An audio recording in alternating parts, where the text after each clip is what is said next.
Welcome to Deluxe. We check out exclusive hairstyles and accessories for the fashion conscious. From magnificent creations on the catwalk to hats from the ends of the earth, we visit hair and accessories with more than a touch of glamour.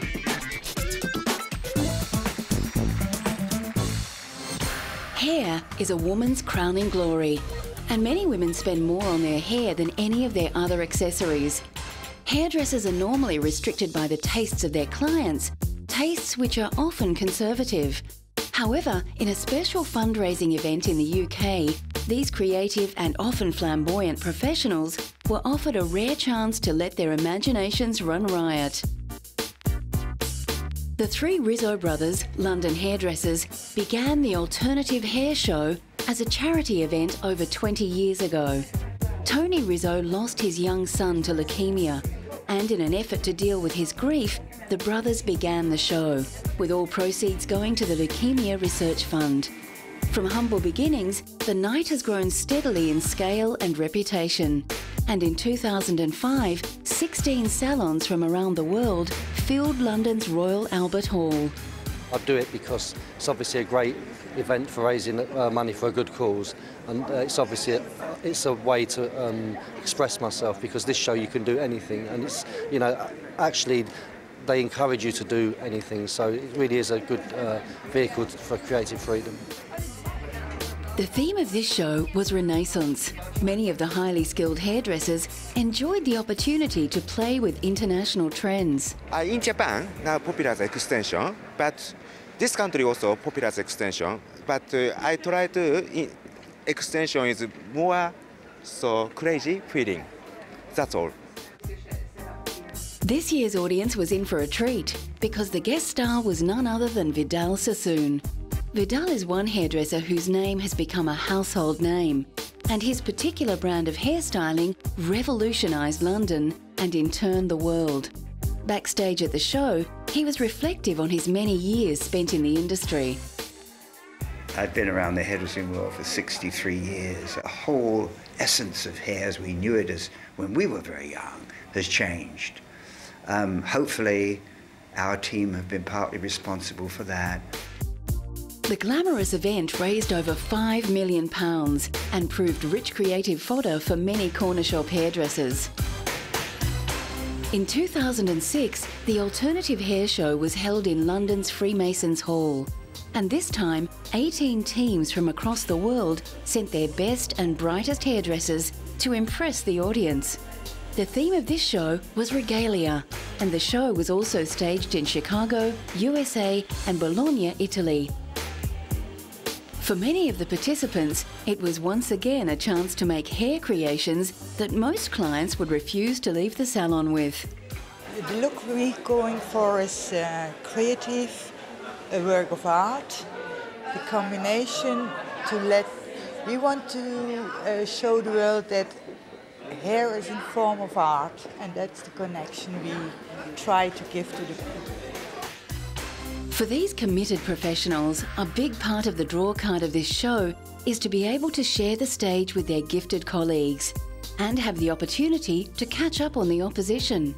For Sharon Cox, Educational Director at San Riz, the show is not just a chance to show off, but an opportunity to formalise the year's new look. What we develop here, we build as a concept for next year. So it's the most important show of the year for us, and we strive to only create perfection. The event has proved so popular with hair and fashion aficionados that 3 shows were run at 5, 7 and 9 p.m. And this year saw £162,000 raised for the Leukemia Research Fund. Vidal Sassoon was also on hand to celebrate the New York debut of the mobile Chanel contemporary art container. Conceived by Vidal's friend Karl Lagerfeld, the artistic director of Chanel, the travelling container will host cutting-edge contemporary art. Designed by renowned architect Zaha Hadid, the container has already opened in Hong Kong and Tokyo. Karl Lagerfeld himself is a creative genius who works across many mediums. You know, there's fashion, there's architecture, there's art, and all. They can very well live all together. Huh? For me, yes. Fashion shouldn't be obsessed with art. The art world shouldn't be afraid of fashion. And architecture we all need because we need roofs over our heads. Vidal acknowledges that his innovative hairstyling has been influenced by creative work outside of his profession. I think the best at their art form always influence other art forms. It's a very natural thing because the essence of seeing something that is so effective and rare that it gives you the ideas to go and take it into your craft. So there's a conjiguity, put it that way. At the exclusive Errol Douglas salon, the client list reads like a who's who of local and international celebrities. Clients can even get a gourmet meal cooked by the resident chef while waiting attendance by one of the 40 highly skilled staff. Leading it all is the multi-award-winning entrepreneur and hairstylist Errol Douglas, who's making plans to expand from this, his flagship store. He's very positive about the kind of hairdressing that can be found in England. I believe English hairdressing is something to be, reckoned with, because most of the designers are English, who now front up all the big international houses, and it's just like hair. If you come to this country and see the best of the collections, you usually see the top 5 names, and I consider us, that's what we do. Errol's waiting list is notoriously long, but his books are not closed to non-celebrities. Anyone willing to spend £140 or upwards is welcome. And Errol insists that everyone is treated like a star. However, not all customers receive the personal Errol Douglas touch, as he is a very busy man. There's the trade angle, which is obviously something which I love doing, and that's going to different countries. I've been to Australia, Hamburg, Madrid, America, South America, Canada, doing shows. So that builds up your trade awareness. Errol plans to open more London salons, catering for the well-heeled and for those who like their hairdressing experience exclusive and full of glamour. Coming up, fabulous hair on the catwalk and exotic haute couture accessories. Many contemporary hairdressers love to do catwalk work, where their creative imaginations can blossom.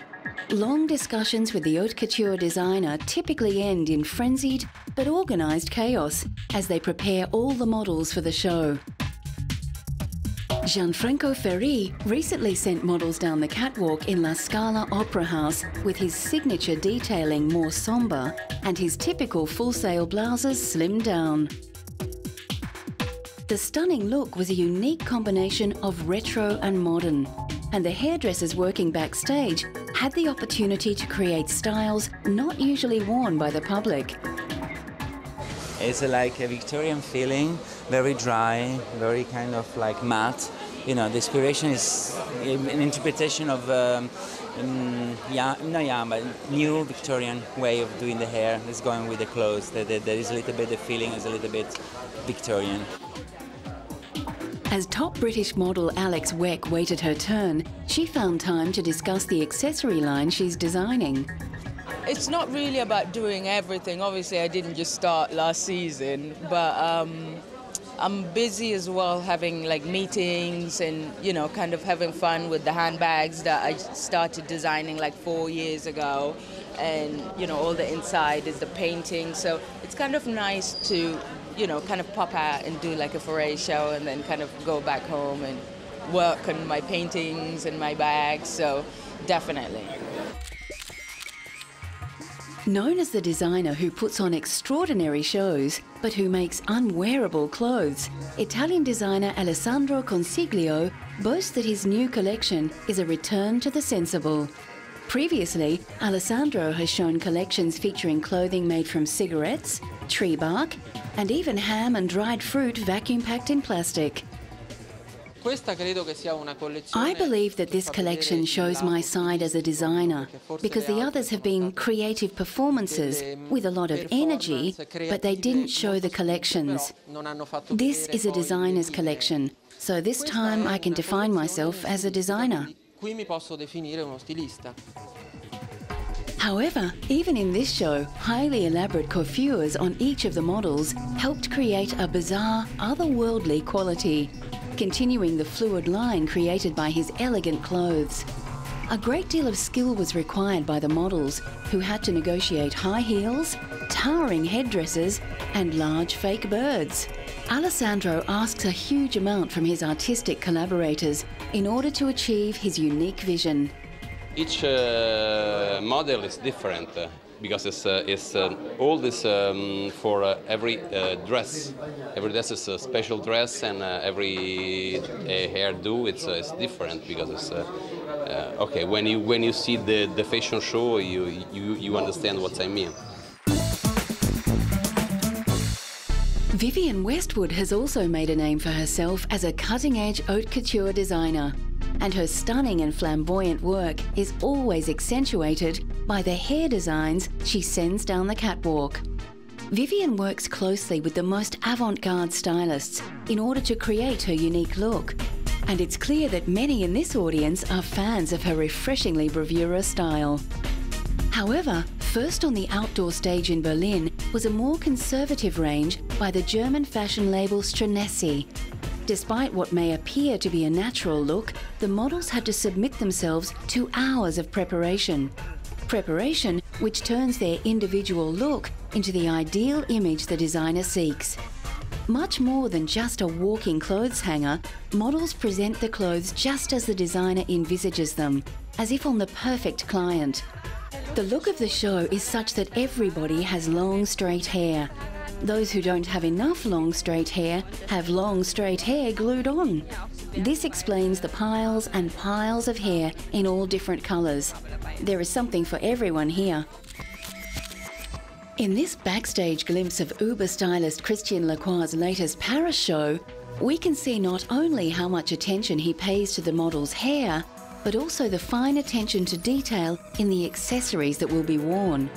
Not only does Christian love to break the rules about matching plain fabrics with patterns, he also loves to turn conventions about accessories upside down. This season's handbags are made out of some unusual materials. You have something very sophisticated, not so much accessories. We have little bags and little purses with carnation and embroideries, or a special effect of sculptured sporty material like scuba, but in bright colors and the embroideries. And I think that we are back again to fashion for the sake of fashion. Accessories is something very important, and we are building a new team for doing very Lacroix things. This season, Christian continued his joyful celebration of colour. And he also showed he was not afraid to ignore the rule that polka dots and stripes should not be seen together. Christian's jewellery also broke the mould. The necklaces adorning the models' necks were bold and unique one-offs, featuring large silver baubles or full frontal perspex bibs, laser cut into Gothic shapes. Christian's art background is very strongly on display here. The king of accessories, Ralph Lauren, just opened a new flagship store in Moscow. The quintessential American designer was host at the opening of the 8,000 square foot flagship store. The new shop is in Trechakovsky Passage, Moscow's historic 1870s buildings, now a centre of high fashion. For a country buried in communism only a generation ago, the significance of the store is great. Even Ralph himself has a personal stake. Ralph Lauren coming to Russia is certainly a sign that Moscow is on the map of every international designer. And I think for him personally, because he has roots and ancestry in Belarus, it also has a kind of emotional and personal significance. Ralph's parents were from Belarus before they moved to America to start a new life. In the country of his forefathers, Ralph has set up a dream shopping experience.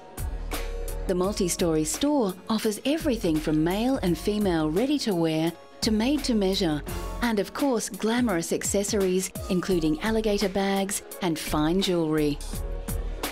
For the new moneyed in Russia, The opportunity to sport some American designer chic is bound to prove too irresistible to pass up. I think Russia is very lucky. I think it's a great move to start a store in Moscow, and I think it'll be very much enjoyed here by everyone.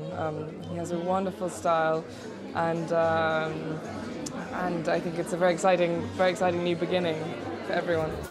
Coming up, a celebration of the stylist and the quintessential man's hat, in danger of disappearing. Cubans marked the Day of the Barber with a unique hair-cutting ceremony.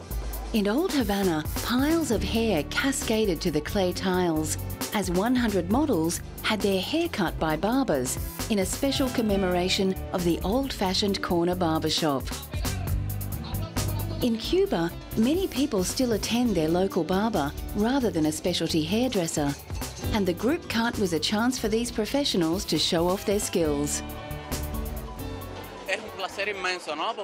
It's a real joy because so many people are looking at you, and at times it makes you nervous, but it is good, it is a pleasure. The Day of the Barber is celebrated 2 days after Christmas because this is the birthday of the famous Cuban barber Juan Evangelista Valdez, who fought for the legal rights of barbers back in the 1800s. Hairdressers and stylists are also invited to the show, and a special hair parade showcased more inventive styles. The barber is an ancient profession, with razors found among relics of the Bronze Age, and the barber was a popular figure in ancient Greek and Roman bathhouses.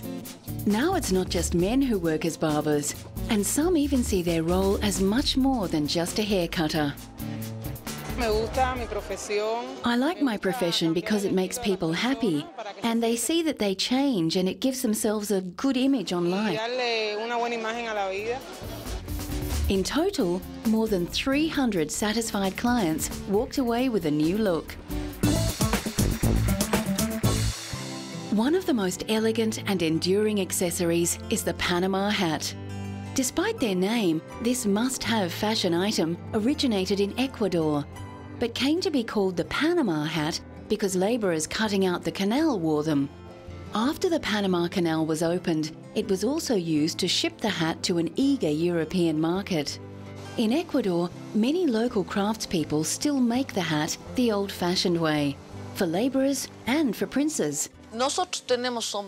We have hats from approximately $5 up to $400, $500, depending on the quality, the time taken to make the hat, the preparation time, and of course the accessories that you can put on the hat.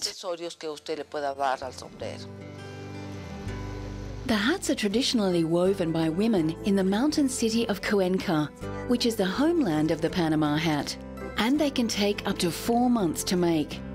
Made out of palm tree fibre, the most expensive and valued hats are woven so fine as to appear as smooth as a cotton sheet.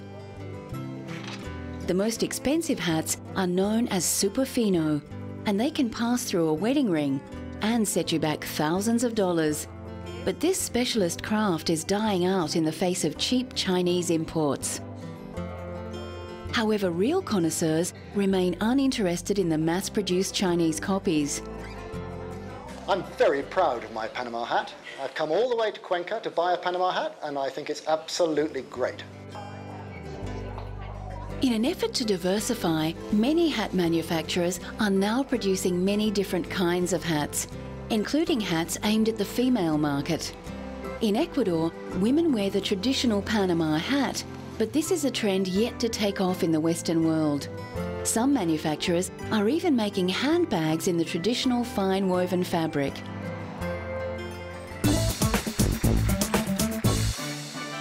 If there is one single person who personifies the use of the hat as a high fashion accessory, it's the current British Queen, Her Royal Majesty Elizabeth II. A London exhibition at Kensington Palace brought together for the first time a collection of the Queen's finest hats, along with some of her treasured exclusive handbags. Included in the 100 exhibits were items worn at key dates on the royal calendar, including the small gold crown worn by Princess Elizabeth to her parents' coronation in 1937. The exhibition paints a broad picture of the accessories chosen by a very busy woman who has many formal functions to attend. Her Majesty's style is very difficult to define. The Queen has followed fashion in a gentle way without being slavish. She, in the end, selects clothes to do a job. She does that job superlatively, and the Queen and her designers of her dress and of her accessories work together to make sure that that's so. Until recently, a hat and gloves were considered obligatory for a well-dressed woman, but now hats have become special occasion wear for most. The Queen is among the most well-travelled of all women, and her designers ensure that her accessories are always appropriate for the place and situation. Hats can be of particular colours to suit special occasions. The Queen wears black when she visits the Pope, like everyone else. When she visits countries abroad, you'll find that national customs are respected. Hats for the Middle East have veils to cover the neck and the shoulders and the arms. Hats for China have been embellished with lovely little ornaments, perhaps taken out of Chinese painting. And for Hungary, we have a lovely hat which is made after a traditional Hungarian style. When winter hits and you wish to add a little variety to your wardrobe, any fashion expert will tell you that some carefully added accessories can lift and rejuvenate, adding an exclusive touch. Start with a great belt. This is the rock and roll belt. You can wear it with just about anything. With a t-shirt, with a vest, layer it. It's just a perfect piece to update your wardrobe and look fresh. Finding the right handbag is often the first challenge for the accessory hunter.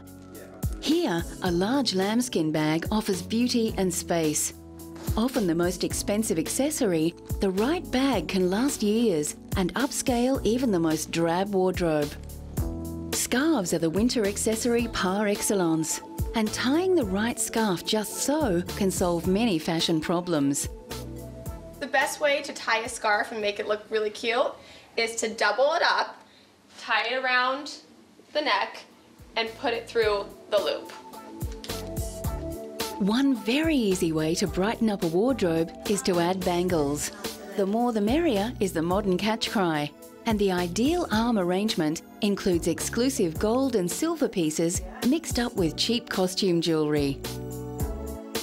Gumboots or rain boots are traditionally the domain of farmers, but city girls sometimes like to take a country stroll too, so upmarket designer rain boots are now all the rage. With these fabulous hairstyles and accessories, it's easy to add a touch of exclusive.